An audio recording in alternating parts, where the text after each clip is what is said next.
Hello. It's your man again, Diego Ife, and I'm back with yet another one.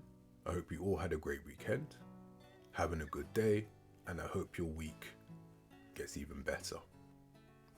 Now that the pleasantries are out of the way, the topic of today's upload is no good deed goes unpunished, and this is with respect to the putative black community. Now, I think it's very important to, at this point in time, for anyone who doesn't know who I am or what I've done, my name is Diego Ife. That's my pen name. I'm an author, I'm a social commentator, and I'm a content creator, among other things. But those, for the context of this, to keep it compact, that's what I am, that's what I'm about. With respect to being an author, my book, Ethnic Escapism and the Black Burden by Diego Ife, started writing it in 2016 and I released it in 2023, almost 2 years ago now. How time flies. The journey towards writing this book, not just the 7 years, which is very eventful, but the years leading up to that. Very interesting, a very unique experience. That doesn't really do it justice, but for lack of a better expression, very unique experience. Now, I just want to give a bit of context as to why I embarked on writing the book in the first place. As I mentioned in my last upload, I am a footballer. In terms of my background, that is primarily my background. However, I've always been someone that is quite eclectic. I've never been solely interested in just one thing, even if it's the predominant thing I'm interested in. And so, just to give you a bit of an idea, like motorbikes, I like cars, to name some of a few. These are just the ones off the top of the dome, but I just have broader interest to make sure I drive the point home.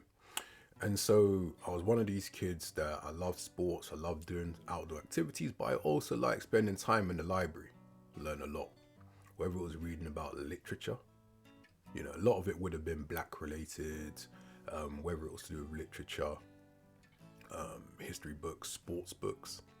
These were typically, in fact, I'll put it like this. The books I was interested in was fiction, history, politics, believe it or not, which is not common for children, but yes, I was.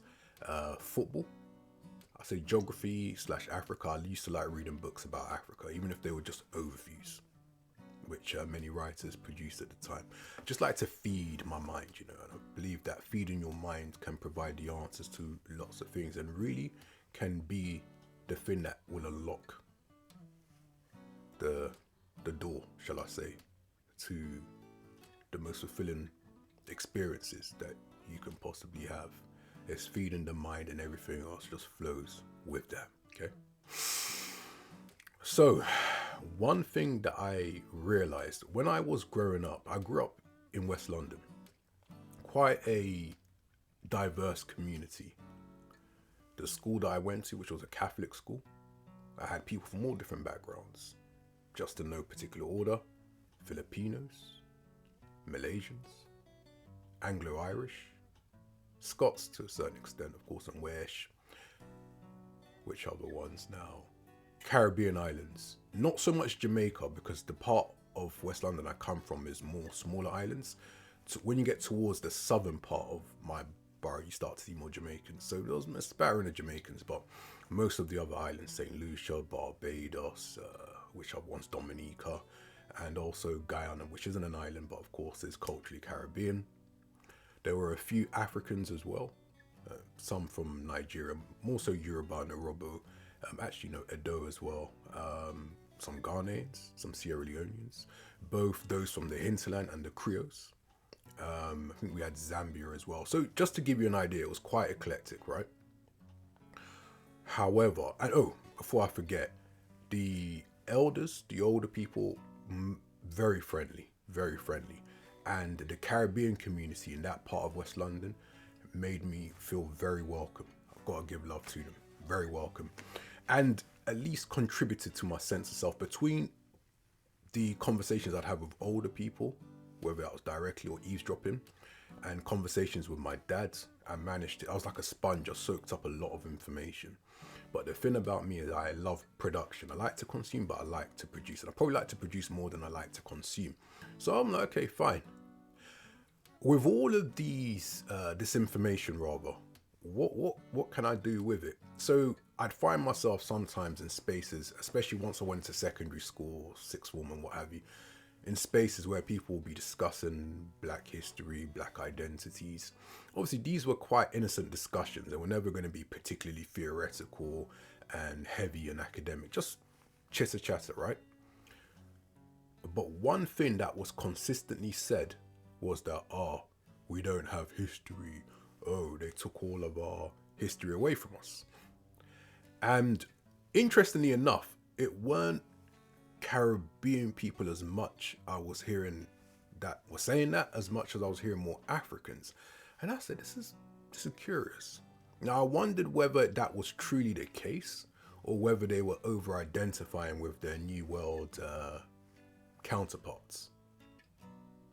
And so I said, okay, let me reflect on this, let me consider. And I really wanted to make a contribution. I'm the kind of person that likes to take on big challenges, sometimes to a fault. Okay. And so I wanted to, I feel in many ways, when I really think about it, I felt I had to make a contribution to this idea of the black community. And a big part of that was because what those elders gave to me and my dad, I felt grateful. And I wanted to find a way to disseminate information to people that might find it useful. And to just, as an aside, in sales, when you're listening for what I call buying signals, obviously you let your potential customer do their talking, share, the things that they're interested in, the features they're looking for, all the relevant information, and then you're waiting in anticipation for the buying signal, right? Cool. In a way, that was what it was, but it wasn't necessarily I was going for a sale. I needed to test the market, the potential audience, which would not have been the entire audience, but a critical part of my audience, what they might be interested in, what kind of things. And so obviously I now gradually was just listening to people. Writing a book is a very difficult, it's not an easy thing to do, and especially when you're doing it first time. Imposter bias is a big thing, but there's a lot more to it than just imposter bias, okay? And so before I wrote the book, right, I must have been about, was I 21-ish, I think it was. An idea came to me because what it was I was at university, I was part of the African Caribbean Society, and I weren't content with meeting up maybe every week for maybe a few weeks out of every term, and people just sit there, gossip about each other, backbite, you're not black enough, you're too black, all this stuff. And I did not want to partake in that. I wanted to do something more productive. So, very curious, love a challenge. For some reason, the idea came to me to create a business/cultural exhibition, which would have been at the Excel Centre in East London, Customs House, I believe it is. And the point of it was it was called the Best of Africa in the Caribbean, UK, right? And the point of it was to showcase businesses. I even built a black business directory. Like I went across the country, my VW, doing data capture. A little door slammed in my face, but it's all good. That was the path that I was on. I was looking for information, looking to get all the resources I need to make that thing a reality. And if I tell you the amount of money that I lost, despite my best efforts, it wasn't as if it was like a wild punt. Every day, hours, boom, boom, boom, boom, boom. I probably spent about 12 hours on average a day working on this project for maybe a year-ish, a year, thereabouts. I spent a good while on it. And keeping in mind, obviously I had other work I did, so the amount of sleep I was getting was not very much. As I got further into this project, I realized that a lot of the people who I was intending that it would benefit from, in other words, the people who I had in scope to be the beneficiaries of this project, all of them, despite the fact they're from different African and or Caribbean countries, different worldviews, different occupations and any other measure you want to use, they were consistent on one thing: sabotage. Even though it would benefit them, and many of these stakeholders acknowledged as much, they said, if I cannot be the captain of this ship, then I'll sink it. But what they didn't realize is that there were several of them that were thinking along similar lines, and so collaboratively, joint enterprise, so I lost a lot of money. We're talking about in the tens of thousands, and why I'm, on the one hand, I'm sharing this information to underline the commitment that I made, really demonstrate when you really believe in something, and you know, just to underline the level of belief and commitment I had in this project, right? So see, the investment, the outlay is a reflection of that. But one reason why, because some people will think that, because you invested in a particular initiative, you have money to throw away, as some dickhead had an experience which I'm going to cover shortly, and it's very relevant to this. So yeah, I lost tens of thousands of pounds, wasn't bankrupt, but so at this point in time, and I remember there was a couple of people that told me, listen, yeah, I know you mean well, but this might be your undoing. It might be your undoing.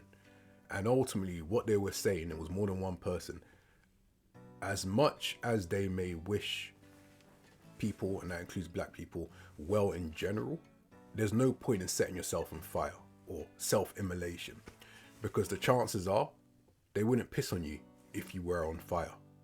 They don't mind you keeping themselves warm, but you'll be quickly forgotten about. And I'll be honest, what they said, I can't say they were wrong. I mean, maybe you can split hairs and find the details, but they were right. Maybe I like to live life in a fast lane, but really I should have learned my lesson there, but no.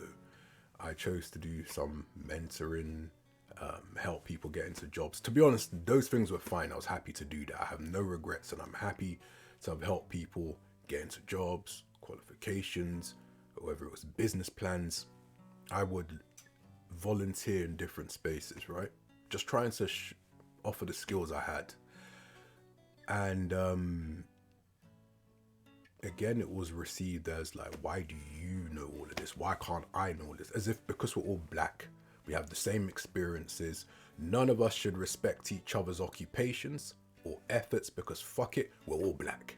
So we ain't gonna amount to much, and then in the event that we do, it's an accident anyway. So if I sabotage it, doesn't matter. Doesn't fucking matter. Because at the end of the day, we ain't shit. That's not my sentiments, clearly, but that is the sentiments of one too many. And unfortunately, I had to risk a lot to find that out emphatically. So I ultimately see, this is the thing. When I started writing this book, and when I really doubled down on my commitment, I had an opportunity to, I mean, I'm going back into football, but I had an opportunity to move into essentially doing what you call match agency, football agency work. And though, see, there's a lot at stake, find little room for error. I put that on hold to finish writing this book. I mean, lockdown to a certain extent limited how much I sacrificed. It limited the effect of the sacrifice. You can see behind me that I have books. This is just a fraction of the books that I invested in to make me writing this book a possibility. Over there, books. Over here, books. Over there, books. And over there, books. I have nearly 600 books. And the catalyst for me actually investing in this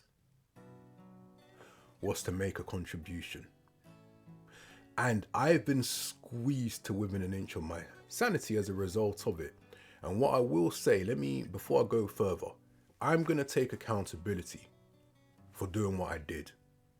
No one specifically, well, for the most part, no one specifically told me to do this, right? I took it on my own volition. I wanted to make a contribution. What's happened has happened. I don't tend to be one that believes, have regrets, shall I say.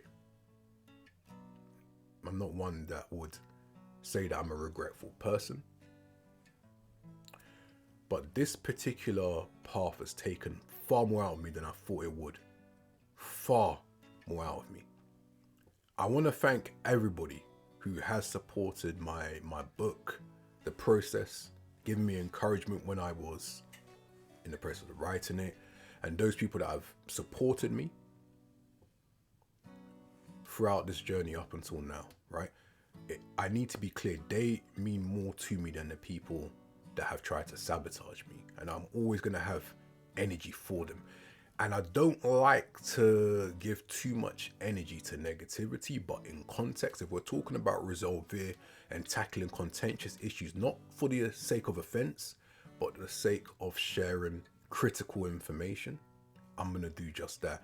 And so in that vein,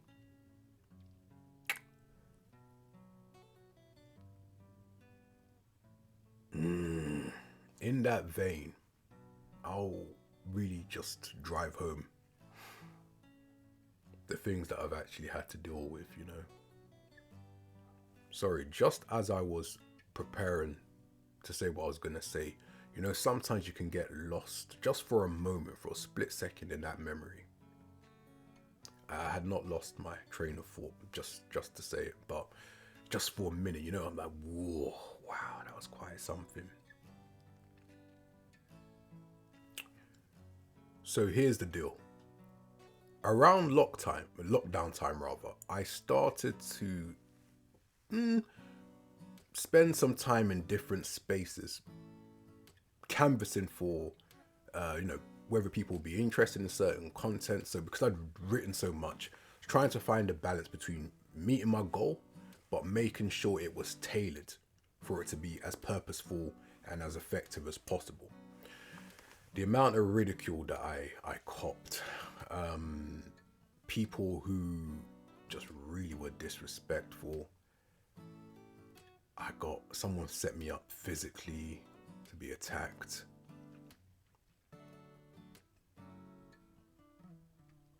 There are people that have just condemned and just pissed and shat all over my work in the name of clout. Oh, shut up, man. Oh, you're talking about...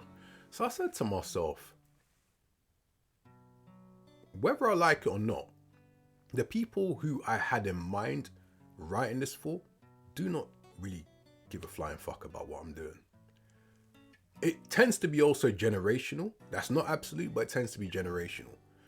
The people that have supported me the most have typically been the older Caribbean community, the older part of the Caribbean community. When I say older, I'm talking like retirement age, 1159. Like I'm talking, no offense, I'm talking about 80, 70, 60s. It's quite profound because some of these people also came to some of my Black history class that I do adult education teaching from time to time. And so they came to my course. It was very surreal teaching people that could be easily my parents, right? In some cases, grandparents, depending on how early they started, but they were very attentive, very supportive, right? And perhaps what it was that some of the information really is very relevant all the way through their lives, all the way from before, like what predates them. And so in terms of like the creation of the diaspora and where we find ourselves today and the direction it looks like we're heading in. So they were very happy with the structure and what I provided, right? Do not get me wrong. There were the Gen Xers that were probably the most supportive thereafter, because again, many of them have their recollections of what life was like when you had the sus laws.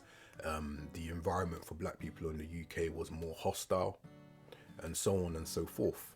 So they could relate with it well. But then the millennials, and especially the younger they got, and the Z's, that was where the virulence came from. Oh my goodness. You see, some things in life, I've invested a lot in these, and the irony is, the more that I've invested, the more people have tried to tease out things from me, resources, shit test me. In fact, I'll come to that in a minute actually. It's in relation to a project that's inspired by my work in this field. But it's interesting. And I know I've been going on for a while. I hope the length of time justifies the content creation and delivery. But in effect, I just realized something. Or at least it dawned on me.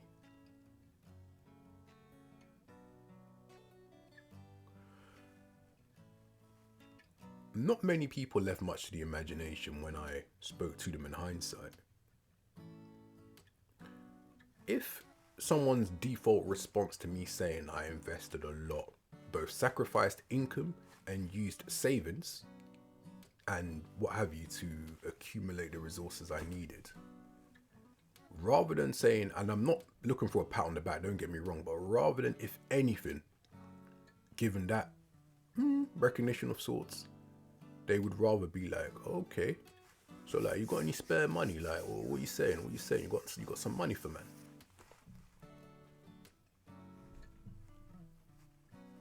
So in as much as I've said that I respect and I hold my hands up in the name of accountability, that I'm not entitled to a positive response or reception, and I chose to do it of my own volition, but somehow that person and many people I came across seem to think that there are other people that should take the risks and sacrifices for their benefit. This idea, there's a thing they say in Nigeria, and I'm sure it's not exclusive to Nigeria, but the general saying of monkey work na baboon chop.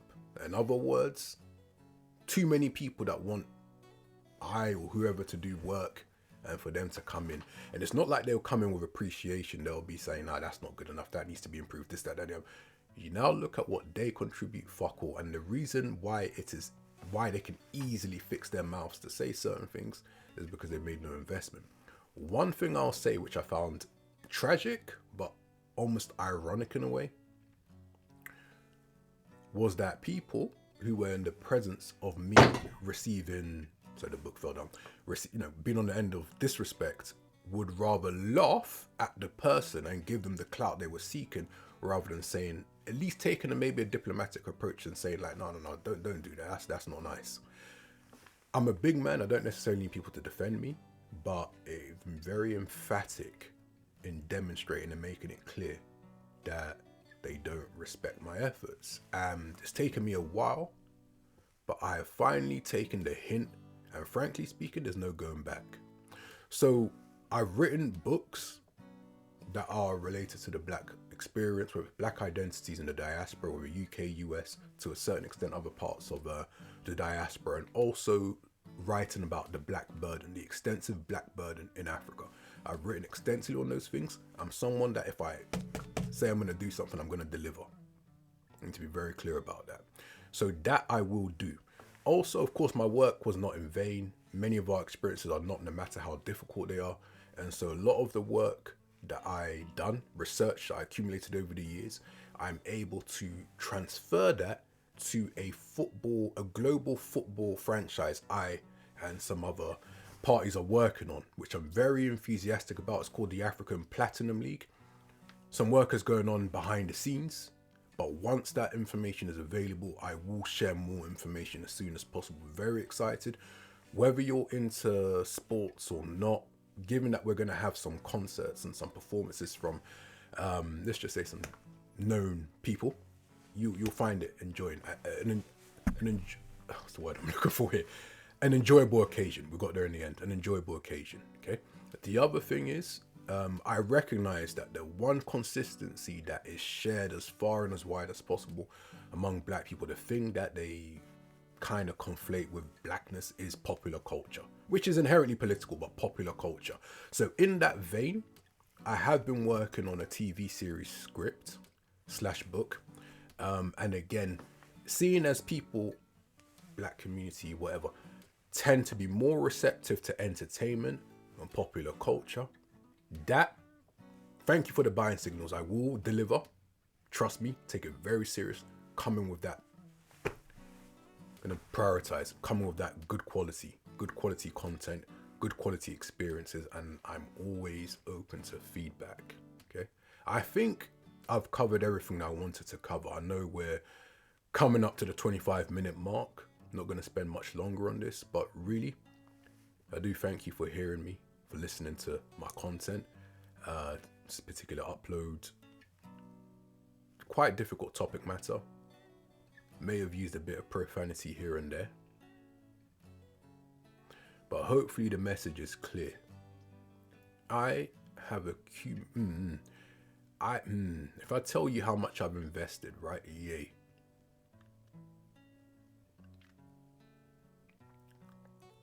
No good deed goes unpunished. That, on a net level, sums up this journey. Not including the football project or the film stuff. No. The journey, the hard yards. No good deed goes unpunished. And there's a lot of lessons I can learn from that. Sometimes when it comes down to trying to make sense of something, you have to flip it on its head. So what I am committed to doing, this is not going to be a permanent position of contentment. At this point in time, there is a lot of information and evidence and experiences that supports that essentially no good deed goes unpunished. That said, the story hasn't finished being written yet. I'm an optimistic person. And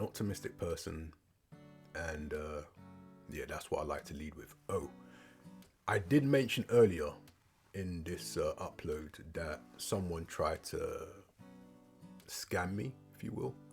And just because I said I was going to mention that, so just really quickly, I had been promoting or at least seeking feedback on the football franchise I'm working on, right? So giving information about the stadiums that it's going to take place at, kit manufacturers, all that kind of stuff. Sent them some samples. This was on Clubhouse. Someone decided to reach out to me because obviously I have a license for doing this football stuff. And they asked me to help one of their friends potentially find a football club. So I now started working with my contacts and seeing how I can make something work. And I found a potential club for him. Long story short, the player in question he's a US citizen, but he didn't have the visa requirements to stay here in case the club wanted to give him a longer term contract. So I said to him, listen, sort out your visa stuff. If you can, hit me up. The same guy that introduced me to this footballer now gave my information. He put me on a freeway call with some guy I do not know from a can of paint. All of a sudden, the discussion came about how he could extract money from me. I never told him I had money that could be extracted. But clearly, because I'm black, the work I do cannot be respected in isolation for what it is. So therefore, if I invest to a degree and I really commit myself to something over a sustained period of time, you sow and you reap. My reaping should not be something which should be so offensive. And for men, it is important as a man. Look, I'm going to keep it real. Men are tasked with taking responsible risks, measured, calculated risks, but risks nevertheless. Why would said men think that it's on me to take all the risk? All of the potential downside is on me. All the potential upside is on them, the people that are, minded as such. And the person even tried to take a threatening tone with me. And I said, does this person think that because I speak with received pronunciation, right, that I'm some kind of... The fact that I now had to start thinking about reaching into my dark side, I said no. And so from that point, I decided I needed to move heaven and earth to instill boundaries. So I'm only saying this because I said I was going to mention it, which was part of what left the sour taste in my mouth. No good deed goes unpunished. I need to emphasize that. No good deed goes unpunished. But nevertheless, I'm an optimistic person and I'm going to challenge that idea. And over time, I'm going to assess how things go. And to be honest, like I said, as the updates and time unfolds, I will share content. I know I shared a lot. I thank you for your time. And to be honest, I think I've covered everything. So yeah, by all means, drop your feedback. Much appreciated. And I will do my best to remember to drop the Substack link. Till then, have a great day. God bless. Much love until next time. Peace.